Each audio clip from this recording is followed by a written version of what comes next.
Be nonchalant, the most misunderstood yet formidable trait in a world addicted to noise and reaction. In an era where every opinion is screamed, every emotion flaunted, and every moment documented, there is unmatched strength in restraint. The man who doesn't flinch, doesn't chase, doesn't expose his hunger is the one others secretly fear. This isn't about apathy. It's about command, of self, of space, of perception. Nonchalance is not the absence of care, but the mastery of it. It is the act of caring selectively, concealing intent, remaining unreadable. Machiavelli understood the power of appearance. He wrote that a prince must seem composed even in the heart of chaos, because once others detect your desperation, they can exploit it. But when they see nothing, no need in your eyes, no urgency in your posture, no panic in your tone, they are disarmed. Unable to decode you, they fear you, and what cannot be decoded becomes dangerous. The nonchalant man holds power in silence. He speaks with precision, acts with intent. He doesn't rush to fill the room with noise, nor does he expose the depths of his emotion. He is composed, he is calculating. While others react to rumors, slights, and shifting winds, he remains still, not passive but alert, not indifferent but observant. He is the question that lingers, the calm that unsettles. Why doesn't he react? Why doesn't he chase? Why doesn't he care? Their confusion becomes his power, their curiosity, his control. The moment you stop reacting and reaching, you start drawing others in. People chase mystery, they avoid the obvious and cling to the unknowable. Machiavelli warned against emotional transparency. A ruler, he said, must learn to hide his intentions. Nonchalance is the perfect mask. It's not that the nonchalant man doesn't feel, it's that he chooses what to reveal. He shows nothing while feeling deeply. He thinks profoundly while seeming detached. He holds the upper hand while pretending not to play. He dictates the emotional climate. Others are forced to guess, what does he feel, what does he want? He offers no tells, no signs, no gaps. And by the time they realize they've revealed themselves, it's too late. Their cards are on the table, his remain hidden. This is psychological warfare. The one who seems to need nothing is often the one who controls everything, because what you appear to lack, others race to provide. What you seem not to want, others rush to offer. Your distance triggers pursuit. Your silence builds tension. Your calm commands authority. But this calm isn't natural, it's trained. The nonchalant man has taught himself to pause, to wait, to assess. He has created space between emotion and expression. He does not equate urgency with action, nor does he confuse visibility with influence.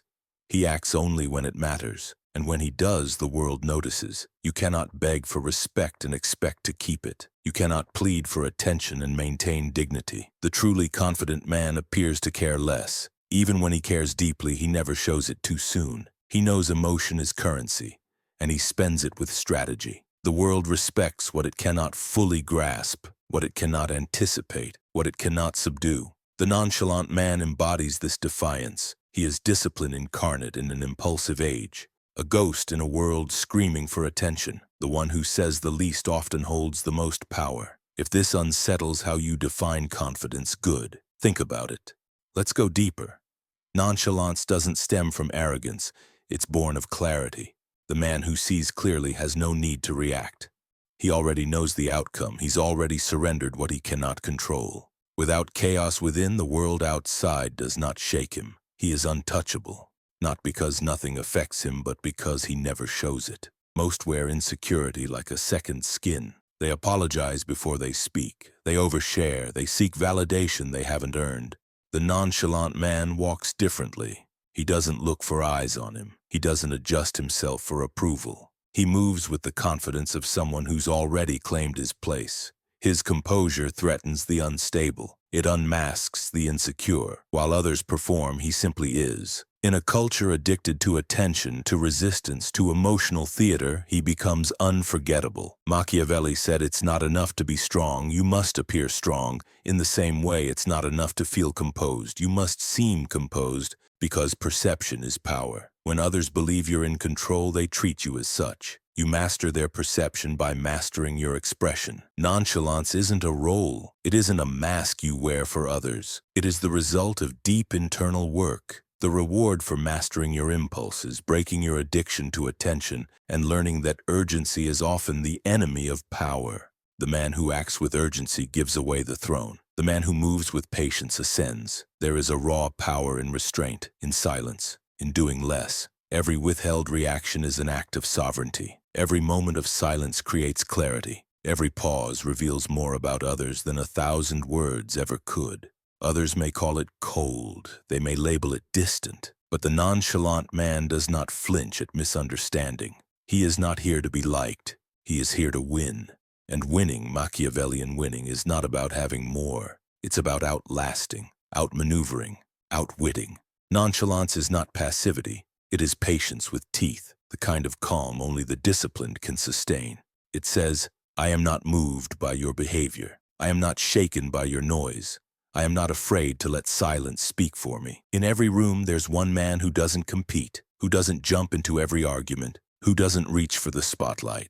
And that man owns the room not through presence but through gravity. You'll feel pressure to be loud, to take up space with sound. But true confidence doesn't need permission, it doesn't announce itself, it simply radiates. And when that kind of quiet walks in, people notice. Nonchalance is often mistaken for arrogance, but it's not ego. It's mastery. Mastery of timing, of emotion, of presence. It's the ability to feel everything and show nothing, to be fully present while appearing detached. That illusion of not needing anyone, that is gravity. People move toward what moves away. They chase what eludes. They obsess over what ignores them. They submit to what doesn't beg. This is the paradox of power. The less you reveal, the more they imagine. The less you chase, the more they pursue. The less you speak, the more your words weigh. The nonchalant man is not silent because he has nothing to say. He is silent because most things aren't worth saying. He saves his presence.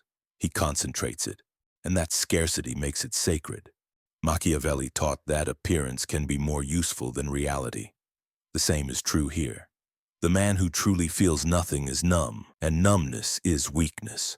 But the man who feels deeply and filters it with discipline, he is untouchable, because he can sit in front of chaos and remain still. He can face temptation and stay focused. He can be insulted and choose silence. You owe no one your emotion. You owe no one your explanation. To be nonchalant is to say, I choose what matters. I choose what enters my world.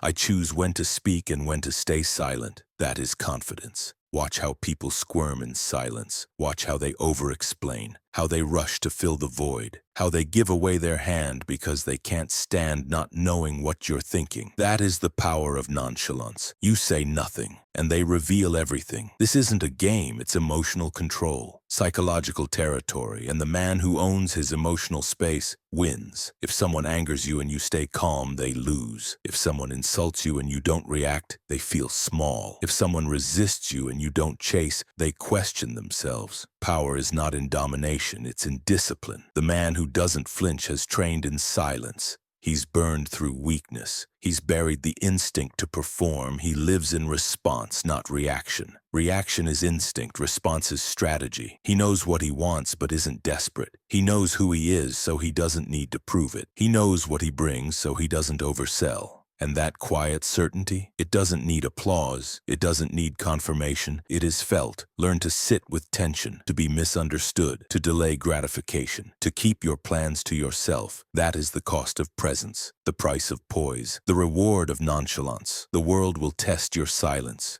It will provoke you, misread you, misjudge you. But the test is not whether you fight back. The test is whether you can keep walking, unmoved, focused, unshaken, because that's what makes you rare. Not the noise you make, but the calm you hold. Not the validation you seek, but the gravity you carry. Nonchalance is not an accident. It is built, designed, earned, through hardship, through patience, through purpose.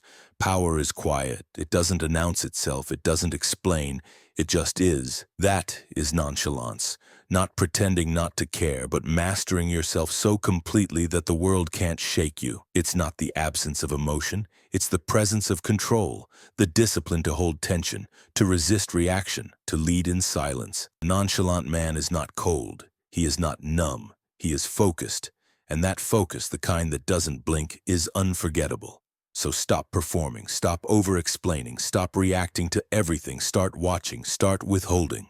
Start owning your energy like the currency it is, because when you stay composed under pressure, When you reveal nothing but learn everything, when you speak last and move last, you hold the power, not the fleeting kind, the lasting kind, the kind that moves nations, the kind that bends perception, the kind that cannot be taken. Nonchalance is not caring less. It's caring precisely. It's choosing when and how to engage. It is strength. It is strategy. It is sovereignty. And in a world that screams for attention, your silence becomes a weapon. Be nonchalant, not because you're pretending to be powerful, but because you already are.